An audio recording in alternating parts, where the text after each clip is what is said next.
one all tied together. It's the first that I'm reading my husband's last and final book that he wrote. She stepped to the front, grabbed the mic, and moved like she already owned the entire room. The energy shifted instantly. She controlled the crowd, set the tone, and somehow his parents stayed completely silent the whole time. Meanwhile, he kept saying he felt no guilt. But behind the scenes, the people closest to him were already clashing. And this wasn't just grief anymore. It was turning into something much bigger. Just dropped. Erika Kirk has removed the wedding photo of her and Charlie Kirk from Charlie's office. What is happening? Then everything started to shift. She framed it as his final message and pushed it everywhere. The internet picked up on it fast, and questions started building. Who was really benefiting from all of this? Conversations grew around merch drops, major decisions tied to house insurance, paperwork moving quickly, and sudden control over every platform connected to his name. Piece by piece, it started to look more calculated than emotional. And then came the moment that changed everything. His parents made one serious legal move. And just like that, the entire situation flipped. But here's the part many people still aren't fully connecting. When those late 2025 claims about Charlie began circulating online, something else may have quietly started ticking. Not a normal timeline, a business one. Because his name wasn't just personal anymore. It was tied to an entire machine. Shows, books, merch, platforms. Everything connected. And once something like that starts moving, it doesn't slow down easily. Do you ever get hate from Charlie's work? How do you handle it? Charlie, do you ever feel guilt, or do you ever deal with guilt when Erika gets hit? And according to online chatter, Erika Kirk was placed in the CEO role at Turning Point USA almost instantly. Blink, and it was done. No loud disputes, no visible resistance, no relatives stepping in publicly. Just a smooth, quiet handoff that, to some observers, felt a little too seamless.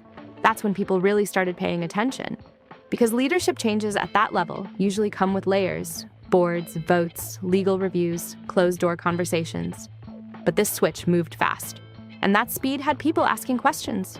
What was decided behind the scenes? Who signed off? That's when everything started to shift.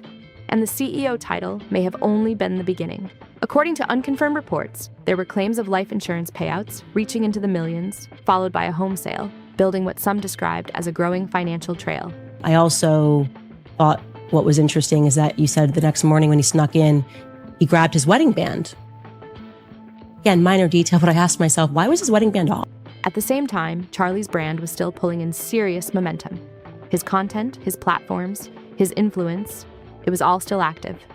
Then came the book, Stop. In the Name of God, Why Honoring the Sabbath Will Transform Your Life. Released after his passing and promoted as his final message, and Erika was right at the center of it.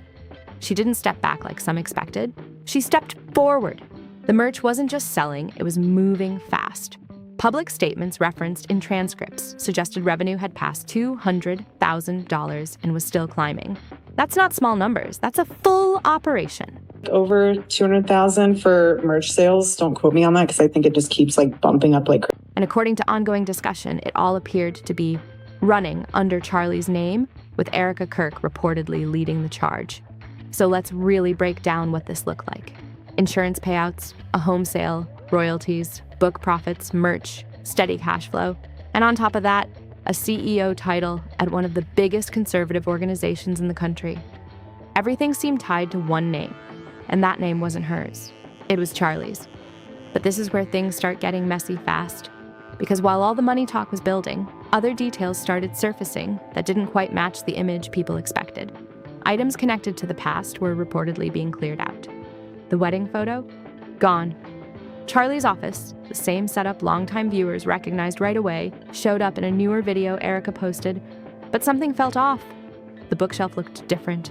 The framed wedding photo that had always been there was suddenly missing. No explanation, just gone. First that I'm reading my husband's last and final book that he wrote. And when you finish that, that's the last time. And that detail had people looking even closer.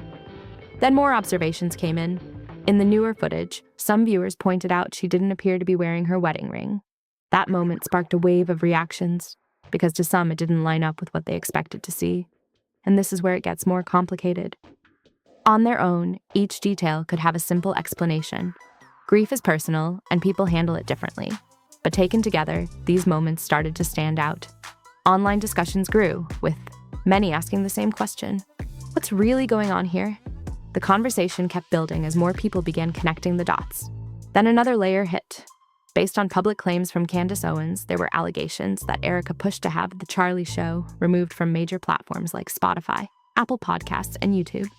Listeners went searching and noticed the episodes weren't showing up the way they used to. That shift only added more tension to an already complicated situation. On those platforms, the archives didn't look complete. Some sections appeared wiped or missing, and that alone made people pause. But here's what really raised eyebrows. The episodes were still available on Rumble and on Turning Point USA's official website. That contrast had people asking one big question. Why were some platforms cleared out while others stayed untouched? That's when everything started to shift. Spotify, Apple, and YouTube are known for generating ad and streaming revenue, and once that detail entered the conversation, speculation picked up fast. Some began suggesting the payout structure on those platforms might not have been fully under Erika's control at the time, though none of this has been confirmed. The theory was simple. If certain revenue streams were set up differently, removing the show from specific platforms could potentially change where the money flows. Still, there's no verified proof behind those claims. But the selective removal, some platforms empty, others still active, kept the conversation going. And suddenly, a question that had been floating around started hitting much harder. Because at this point, the backlash Erika was facing didn't seem to be about Charlie's politics anymore. It became about perception, about what people believe is happening behind the scenes. And this is where it gets more complicated. Because while all of this was unfolding publicly, something else had reportedly been building quietly in the background. A growing tension between Erika and Charlie's parents, and it didn't even start with a trademark dispute. According to rumors that were already circulating before his passing, there had been tension between Erika and Charlie's family for a while. Online claims spread quickly, suggesting his parents felt pushed out, while others alleged Erika's team limited their access to Charlie's personal belongings right after he passed, including his phone and laptop. None of this has been officially confirmed, but it was enough to set the internet on fire almost instantly. And then the narrative took on a life of its own. Some people even gave it a name: family eraser. The idea that someone might be quietly removing Charlie's own family from the picture, step by step. And this wasn't just random comment sections driving it. Larger voices began repeating similar concerns, which made the whole situation feel a lot more serious. One of the most talked about moments came from Candace Owens, who has been openly critical of Erika since Charlie's passing. She pointed to a detail that made many people stop and think. According to her public claim, the night before Charlie passed, he was not in the same bedroom as Erika and was reportedly in another room in the home. That's a heavy statement, and it remains unverified. But this is where things get more complicated, because even as a claim, it hit hard. It felt personal. It felt unusual. And once that idea spread, it quickly became another piece in a much bigger and still unfolding story. A wedding band sitting on a nightstand. A man not in his own bedroom the night before he passes. On their own, those details don't prove anything. But once people started stacking them together, the missing wedding photo, the ring not seen in newer footage, the selective removals, it stopped feeling like isolated moments. To many watching, it started to look like a pattern. Then more pieces came into focus: podcast archives missing from certain platforms, control shifting quickly, financial elements lining up fast. When everything was placed side by side, it created a picture that people couldn't easily ignore. And that's when another question started spreading everywhere. What about Charlie's will? There are rumors, unconfirmed but widely discussed, that Erika may have been removed from parts of his will. If that were true, it would suggest Charlie made clear decisions before his passing about where his legacy should go. And possibly those plans didn't fully include her. That kind of claim changes how people look at everything around it. At the same time, more speculation surfaced. Some discussions suggested Charlie's sister, Erika Kirk, may have had her own interest in the future of Turning Point USA, possibly wanting a stronger role in what came next.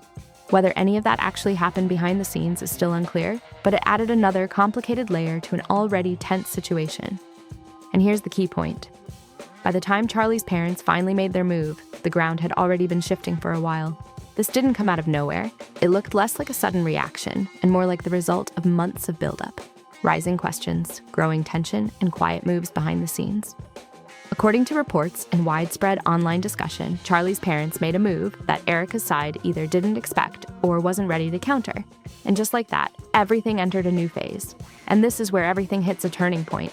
Because after all the rumors, the quiet moves, and the tension building behind the scenes, That one action from Charlie's parents didn't just raise questions, it changed the direction of the entire story. What used to sound like speculation suddenly felt a lot more serious to people watching closely. Legal talk started surfacing more and more, not fully confirmed, but enough to suggest this situation wasn't staying private anymore. When control, legacy, and public influence all collide, things rarely stay simple, and this looked like it was heading straight into that kind of conflict. At the same time, the internet didn't slow down. Every past detail got pulled back into the spotlight. The leadership shift, the platform removals, the financial discussions, everything was being re-examined piece by piece. And this is where things really started to shift, because now it wasn't just about what already happened. It became about what comes next. Would control over Charlie's name, content, and brand stay where it was? Or was it about to change again? That uncertainty kept people locked in, watching every move, waiting to see how this situation would unfold. They went straight for the one thing everything was tied to: his name. Not a book title, not a logo. His actual name, Charlie.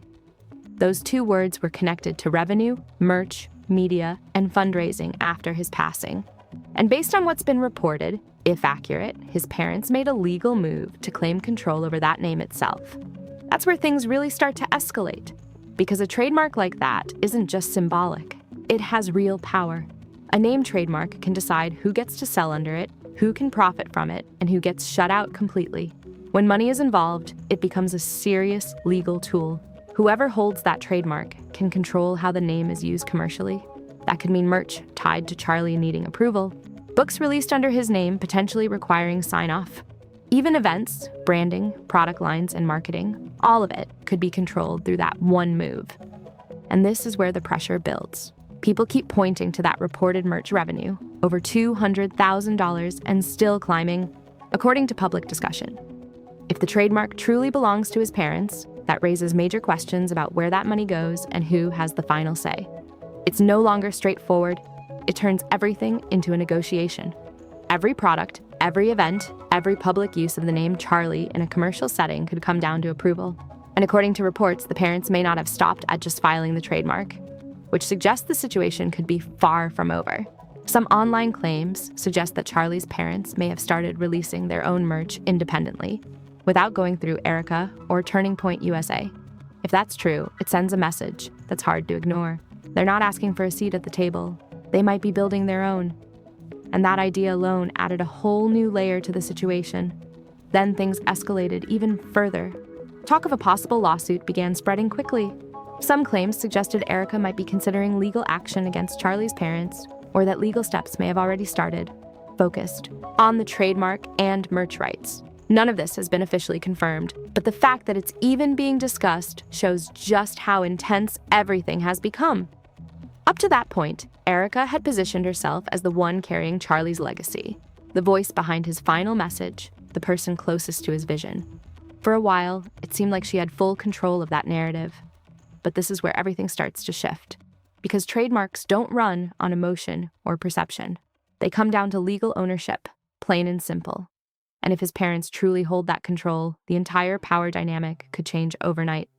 That's what makes this situation so layered, and, for many watching, hard to look away from. Because while Erika stepped forward, took the spotlight, and built a strong presence around Charlie's name, his parents chose a different approach. They stayed quiet. No big speeches, no media push, no public campaign. And yet behind that silence, it appears they may have been making moves that could reshape everything. A lot of people saw that silence and took it as acceptance, or grief, or simply stepping back out of respect. But what if it wasn't any of that? What if it was strategy? Because going after something like a trademark isn't emotional, it's calculated. It takes lawyers, filings, timing, and clear intent. Moves like that don't just happen overnight. While Erika was publicly promoting the book, pushing merch, handling major financial decisions, and positioning herself as the face of Charlie's legacy, his parents were reportedly taking a quieter path. But quiet doesn't mean inactive. If reports are accurate, they were focused on something far more permanent, securing control over the name itself. And that kind of move can change everything. There's also another layer that's been circulating online, though it needs to be handled carefully. During the same period, older, unverified rumors about Erika resurfaced. These claims have never been confirmed, but they've been repeated in discussions as people tried to make sense of everything. And this is where perception starts to take over. Because once people think they see a pattern, every new detail gets filtered through it. Rapid financial activity, platform changes, missing personal details, family tension, whether connected or not, these points started being grouped together. And once that happened, skepticism grew fast. Motives were questioned more than ever. Now add the possibility of losing control over the trademark. Add ongoing legal tension involving Charlie's parents, and layer that with the image being debated online. Suddenly, the stakes feel even higher. Because if legal decisions shift control of the name, it could redefine everything. And that possibility has people watching the story very closely. The irony here is hard to miss. It looked like everything was locked in. The CEO title, the book rollout, the merch machine, the media narrative, the money, the platform, the spotlight. It was all there. And right in the middle of that, while she was building and presenting this entire operation, his parents reportedly made one legal move. And suddenly the foundation shifted. Because this was never just about grief. And it wasn't only about legacy either. At its core, this was about control. And based on what's being reported and discussed online, Charlie's parents may have found a way to take some of that control back. That's the part that has everyone watching closely. Now, the question isn't whether Erika will respond. Most people expect that. The real question is what happens next. How will this play out legally? How will public opinion shift? And who ultimately gets to define what Charlie's name represents moving forward? That's where the uncertainty sits. And that uncertainty is what's keeping this story alive. So what do you think about this whole situation? Drop your thoughts in the comments. If you've been following this closely, make sure to like, subscribe, and share this with someone else who's watching it too, because this story might not be over just yet.